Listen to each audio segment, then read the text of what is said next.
वर्ण तथा ध्वनि विचार। वर्ण तथा वर्णमाला। संरचना की दृष्टि से वर्ण भाषा की लघुतम इकाई है। वर्ण उस मूल ध्वनि को कहते हैं जिसका खंड संभव नहीं है, जैसे अ, क, च, प इत्यादि। वर्ण के अंतर्गत अक्षरों की प्रवृत्ति, ध्वनि चिन्ह तथा शब्द निर्माण की प्रक्रिया का अध्ययन होता है। वर्ण के उच्चारण समूह को वर्णमाला कहते हैं। हिंदी वर्णमाला में 46 वर्ण हैं। इसके अतिरिक्त 3 संयुक्त वर्ण, 1 मिश्र वर्ण तथा 2 अयोगवाह वर्ण भी हैं। इन वर्णों को स्वर तथा व्यंजन में बांटा गया है। स्वर वर्ण। स्वर वर्ण उन वर्णों को कहते हैं जिनका उच्चारण स्वतंत्र रूप से होता है। हिंदी वर्णमाला में स्वरों की संख्या 11 है। स्वरों को उसके उच्चारण के आधार पर 2 भागों में विभाजित किया जाता है, ह्रस्व या दीर्घ। अ, ई, उ ह्रस्व स्वर हैं। इनके उच्चारण में कम समय लगता है। आ, ई, उ, ए, ओ, औ तथा री दीर्घ स्वर हैं, क्योंकि ह्रस्व स्वर की तुलना में इन स्वरों के उच्चारण में अधिक समय लगता है। ए, ओ तथा औ को संयुक्त स्वर भी कहा जाता है। वस्तुतः इनकी संरचना 2 स्वरों के मेल से हुई है। री स्वर वर्ण है, किंतु तत्सम शब्दों में ही यह स्वतंत्र रूप से शब्द के आरंभ में आता है। व्यंजन वर्ण। व्यंजन वर्ण है जिसका उच्चारण स्वर की सहायता से होता है। प्रत्येक स्वतंत्र वर्ण के उच्चारण में अ स्वर की ध्वनि छिपी होती है। हिंदी में व्यंजनों की संख्या 33 है। व्यंजन 3 प्रकार के होते हैं, स्पर्श, अंतस्थ तथा ऊष्म। पहला है स्पर्श व्यंजन। स्पर्श व्यंजन का उच्चारण किसी विशेष अंग अथवा अंगों की सहायता से होता है। इनके उच्चारण में कंठ के अतिरिक्त जीवाग्र द्वारा तालु, मूर्धा, दंत, ओष्ठ इत्यादि स्थानों के स्पर्श से होता है। इसे वर्गीय व्यंजन भी कहा जाता है। वर्ग तथा वर्ण। क वर्ग। क, ख, ग, घ, ण कंठ से उच्चारित वर्ण। च वर्ग। च, छ, ज, झ, ण तालु से उच्चारित वर्ण। ट वर्ग।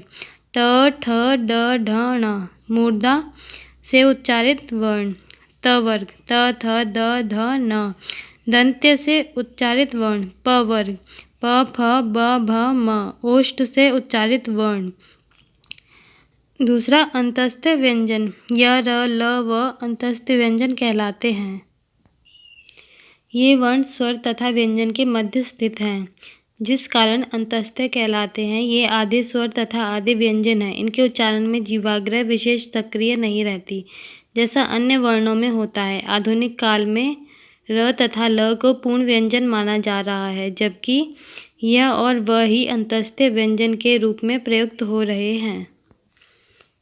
ऊष्म व्यंजन। श, स, स, ह को ऊष्म व्यंजन माना गया है। इनको ऊष्म व्यंजन इसलिए माना जाता है कि इनके उच्चारण में घर्षण से उत्पन्न वायु का निष्कासन होता है। इनके अतिरिक्त हिंदी वर्णमाला में 3 संयुक्त व्यंजन क्ष, त्र, ज्ञ भी सम्मिलित हैं। श्र एक मिश्र वर्ण है। ये संयुक्त व्यंजन 2 वर्णों के संयोग से बने हैं, क, श, क्ष और त्र, त, र, ज्ञ, ज, ज्ञ, श्र, श प्लस र।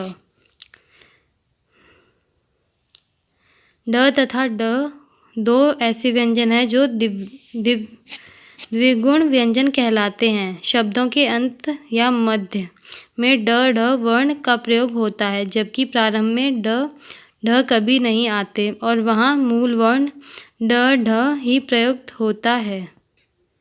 व्यंजनों का उच्चारण वर्गीकरण। प्रयत्न के आधार पर व्यंजनों के उच्चारण को 8 भागों में बांटा गया है। स्पर्श।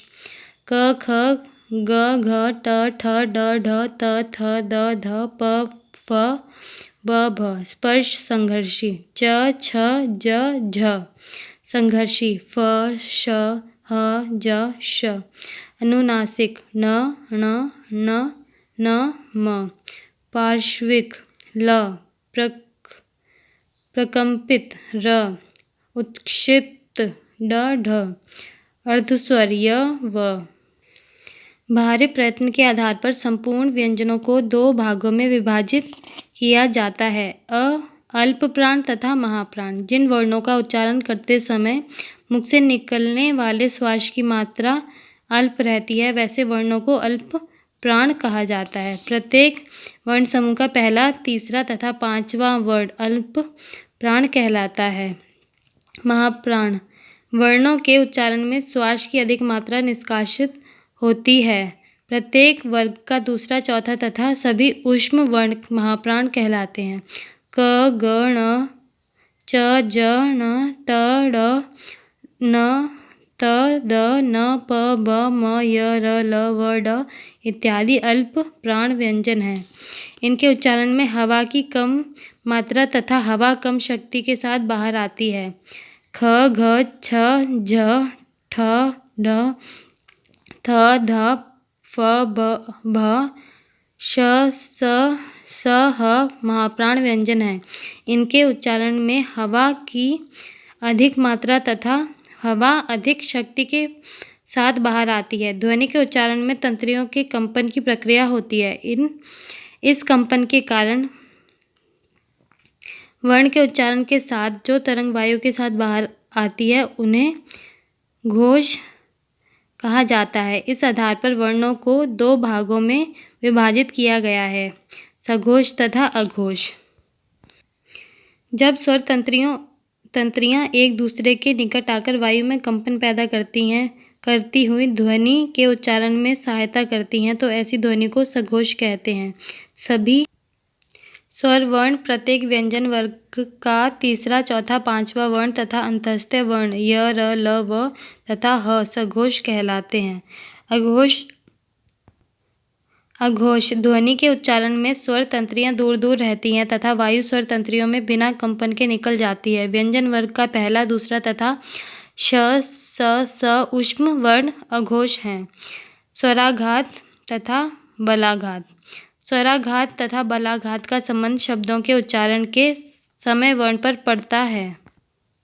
इसके द्वारा शब्दों को समझने की चेतना सामने आती है। शब्दों का उच्चारण करते हुए किसी वर्ण पर अधिक बल दिया जाता है, उसे स्वराघात कहते हैं। यह बल स्वर पर अधिक होने के कारण स्वराघात कहलाता है। बलाघात का प्रभाव वर्णों के बदले शब्दों पर पड़ता है।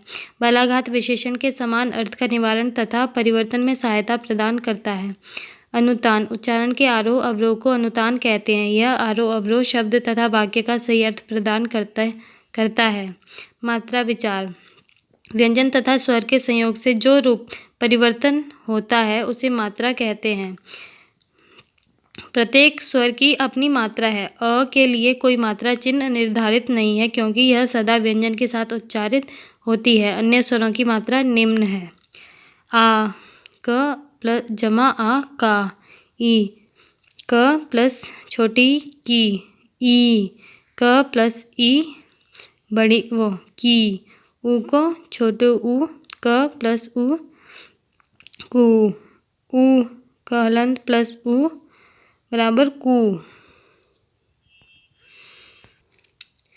ए क जमा ए के, ए क जमा ए कै, क जमा ओ को, क जमा औ कौ। ह्रस्व स्वर अ, ई, उ में एक मात्रा होती है। बाकी सभी दीर्घ स्वरों में दो मात्राएं होती हैं। र के साथ उ तथा उ की मात्रा का रूप अन्य व्यंजनों वर्णों से थोड़ा भिन्न होता है। यह इस प्रकार है। र हलंत जमा उ रू, र हलंत जमा उ रू। शब्दों में मात्रा संबंधी अशुद्धियाँ। अशुद्ध शब्द आवाज, शुद्ध शब्द आवाज। आराम, आराम। आवारा, आवारा। आगामी, आगामी। अत्यधिक, अत्यधिक। आविष्कार, आविष्कार। उन्नति, उन्नति। दूसरा, दूसरा। आशीर्वाद, आशीर्वाद। कालिदास, कालिदास। सूरदास, सूरदास। प्रतिकूल, प्रतिकूल। नीरस, नीरस। निर्गुण, निर्गुण। दधीची, दधीची। रविंद्र, रवींद्र। पूजा, पूजा, पूज्य, पूज्य, सिंदूर, सिंदूर, स्रोत, स्त्रोत, हुंकार, हुंकार, साप्ताहिक, साप्ताहिक, संसारिक, सांसारिक, शारीरिक, शारीरिक। नेक्स्ट पार्ट में अभ्यास प्रश्न करेंगे, तो उसको ज़रूर देखना।